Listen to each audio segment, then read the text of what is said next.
So hello everyone, welcome back to my new video. Friends, आज का हमारा topic है प्रश्नावली। आज के हमारे इस वीडियो में हम प्रश्नावली के दोष के विषय में जानेंगे। ये बहुत ही इंपॉर्टेंट टॉपिक है, तो इसलिए वीडियो को पूरा एंड तक वॉच करिएगा, बिल्कुल भी स्किप मत करिएगा। फ्रेंड्स, वीडियो अगर पसंद आए तो वीडियो को लाइक और ज़्यादा से ज़्यादा लोगों के साथ शेयर ज़रूर करिएगा, जिससे कि ये वीडियो ज़्यादा से ज़्यादा लोगों तक पहुंच सके। अगर आप चैनल पर नए हैं और आपने अभी तक चैनल को सब्सक्राइब नहीं किया है तो आपसे एक छोटी सी रिक्वेस्ट करना चाहूँगी कि प्लीज़ चैनल को सब्सक्राइब करके बेल आइकन को ऑल प्लेट कर दीजिएगा, जिससे कि आपको मेरी लेटेस्ट वीडियोज़ की अपडेट्स मिल सके। फ्रेंड्स, चैनल बहुत ज़्यादा माइनस में जा रहा है, तो आप सभी से रिक्वेस्ट है कि प्लीज़ चैनल को सपोर्ट करिए। तो फ्रेंड्स, चलिए बिना किसी देरी के बढ़ते हैं वीडियो की ओर और जानते हैं प्रश्नावली के दोष के विषय में। फ्रेंड्स, प्रीवियस वीडियो में हमने जाना कि प्रश्नावली किसे कहते हैं, प्रश्नावली का क्या महत्व है या फिर इसकी क्या विशेषताएं हैं, एक अच्छी प्रश्नावली के कौन कौन से गुण होते हैं, इन सब के बारे में जाना। लेकिन जैसा कि मैंने आपको बताया कि कोई भी चीज़ क्यों ना हो, अगर उसके कुछ फ़ायदे होते हैं, कुछ बेनिफिट्स होते हैं, तो उसके कुछ नुकसान भी होते हैं। ठीक उसी तरह अगर प्रश्नावली का कुछ महत्व है, इसके कुछ गुण हैं, तो इसमें कुछ दोष भी हैं जिनके बारे में आज हम जानेंगे। जैसे कि प्रश्नावली में सार्वभौमिकता का अभाव होता है। कहने का मतलब यह है कि प्रश्नावली प्रविधि सार्वभौमिक नहीं होती है, क्योंकि इसका प्रयोग केवल समाज के एक वर्ग मतलब शिक्षित व्यक्तियों के लिए ही किया जा सकता है। निदर्शन द्वारा जिन सूचनादाताओं का चुनाव किया गया है सूचनाओं को इकट्ठा करने के लिए, वे सूचनादाता शिक्षित ही होंगे, इसका पता लगा पाना सामान्य तौर पर बहुत ही ज़्यादा मुश्किल होता है। कहने का मतलब ये है कि जिन सूचनादाताओं का चुनाव किया गया है सूचनाओं को इकट्ठा करने के लिए, हो सकता है कि उनमें से कोई सूचनादाता ऐसा हो जो कि शिक्षित ना हो, तो ऐसे में वह प्रश्नावली के प्रश्नों का उत्तर नहीं दे पाएगा। तो इस तरह से हम ये कह सकते हैं कि सामाजिक अनुसंधान में प्रश्नावली आंकड़े संकलित करने की सार्वभौमिक प्रविधि नहीं है, मतलब इसका प्रयोग सभी पर नहीं किया जा सकता है। न केवल इतना, बल्कि इसमें पाया जाने वाला एक दोष यह भी है कि प्रश्नावली में सूचनादाता अपूर्ण सूचना दे सकता है, क्योंकि जैसा कि मैंने आपको बताया कि प्रश्नावली एक ऐसी प्रविधि है जिसमें प्रश्नों को तैयार करके, मतलब प्रश्नों की एक लिस्ट तैयार करके सूचनादाता के पास डाक के द्वारा भेजा जाता है। वहाँ पर अनुसंधानकर्ता मौजूद नहीं होता। अनुसंधानकर्ता की अनुपस्थिति में ही सूचनादाता उस प्रश्नावली को फिल करके वापस से अनुसंधानकर्ता के पास डाक के द्वारा ही भेज देता है। तो ऐसी परिस्थितियों में कई बार ऐसा होता है कि सूचनादाताओं को प्रश्नावली में लिखे हुए प्रश्न समझ में नहीं आते हैं, और ऐसी स्थिति में सूचनादाता उन प्रश्नों को छोड़ देते हैं जिसे वे ठीक प्रकार से समझ नहीं पाते हैं।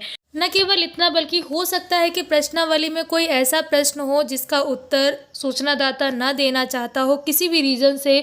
अगर वो किसी प्रश्न का उत्तर नहीं देना चाहता है तो उस प्रश्न को वैसे ही छोड़ देगा। ऐसे में अनुसंधानकर्ता को सूचनादाता से पूर्ण सूचनाएं प्राप्त नहीं हो पाएंगी, और इन आधी अधूरी जानकारियों का प्रभाव अनुसंधानकर्ता के अनुसंधान कार्य पर पड़ेगा। न केवल इतना, बल्कि सूचनादाता कई बार याद दिलाने पर भी प्रश्नावली को उत्तर सहित लौटाने में असफल रहते हैं।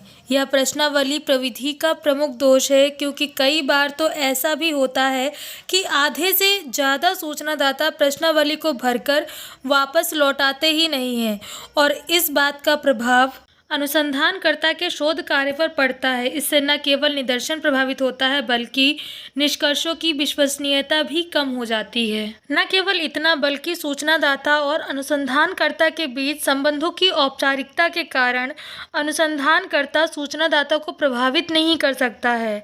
अगर प्रश्नावली के साथ में सहगामी पत्र प्रभावशाली ना हो तो कई बार प्रश्नावली का वापस मिलना बहुत ही ज़्यादा कठिन होता है। इसलिए कई बार संबंधों की ये जो औपचारिकता है, ये प्रश्नावली प्रविधि का एक दोष बन जाती है। सरल शब्दों में कहें तो जैसा कि मैंने आपको पहले ही बताया कि यहाँ पर अनुसंधानकर्ता और सूचनादाता दोनों ही एक दूसरे को नहीं जानते हैं और ना ही एक दूसरे से मिलते हैं। प्रश्नावली अनुसंधानकर्ता डाक द्वारा ही सूचनादाता के पास भेज देता है। तो ऐसे में जब सूचनादाता अनुसंधानकर्ता को जानता नहीं है, उससे बातचीत नहीं करता है, तो प्रश्नावली फिल करके वापस ही भेजेगा। इस बात की कोई श्योरिटी नहीं होती है। प्रश्नावली के साथ में जो सहगामी पत्र दिया जाता है, अगर वो प्रभावशाली तरीके से ना लिखा जाए, एक प्रभावशाली सहगामी पत्र प्रश्नावली के साथ में सूचनादाता के पास ना भेजा जाए, तो कई बार प्रश्नावली का वापस लौटना बहुत ही ज़्यादा मुश्किल हो जाता है। और क्योंकि जैसा कि मैंने आपको पहले ही बताया कि यहाँ पर अनुसंधानकर्ता ना तो सूचनादाता से मिलता है और ना ही सूचनादाता अनुसंधानकर्ता से मिलता है। यहाँ पर प्रश्नावली के ज़रिए सूचनाएं ली जाती हैं। ऐसे में जब प्रश्नावली सूचनादाता के पास पहुँचती है तो उसमें कई ऐसे प्रश्न हो सकते हैं जो कि सूचनादाता को समझ में ना आए, और ऐसी परिस्थिति में अनुसंधानकर्ता भी वहाँ पर मौजूद नहीं होता है कि वह सूचनादाता को उन प्रश्नों के बारे में कुछ बता सके, उन्हें उन प्रश्नों को समझा सके, वह सूचनादाता की सहायता कर सके, क्योंकि अनुसंधानकर्ता सूचनादाता से बहुत दूर रहता है।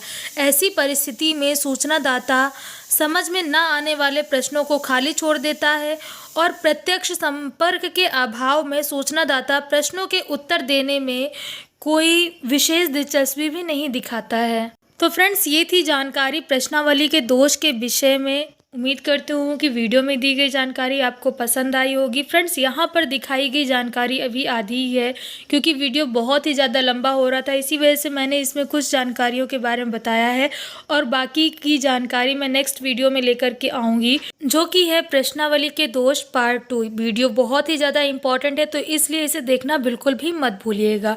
फ्रेंड्स, वीडियो अगर पसंद आया हो तो वीडियो को लाइक और ज़्यादा से ज़्यादा लोगों के साथ शेयर ज़रूर करें, जिससे कि ये वीडियो ज़्यादा से ज़्यादा लोगों तक पहुंच सके। अगर आप चैनल पर नए हैं और आपने अभी तक चैनल को सब्सक्राइब नहीं किया है, तो आप सभी से रिक्वेस्ट है कि प्लीज़ चैनल को सब्सक्राइब करके बेल आइकन को ऑल प्लेट कर दीजिएगा, जिससे कि आपको मेरी लेटेस्ट वीडियोस की अपडेट्स मिल सके। फ्रेंड्स, चैनल बहुत ही ज़्यादा माइनस में जा रहा है, तो इसलिए आप सभी से रिक्वेस्ट है कि प्लीज़ चैनल को सपोर्ट करिए। तो फ्रेंड्स, आज की वीडियो में बस इतना ही। मिलते हैं नेक्स्ट वीडियो में कुछ नई जानकारियों के साथ।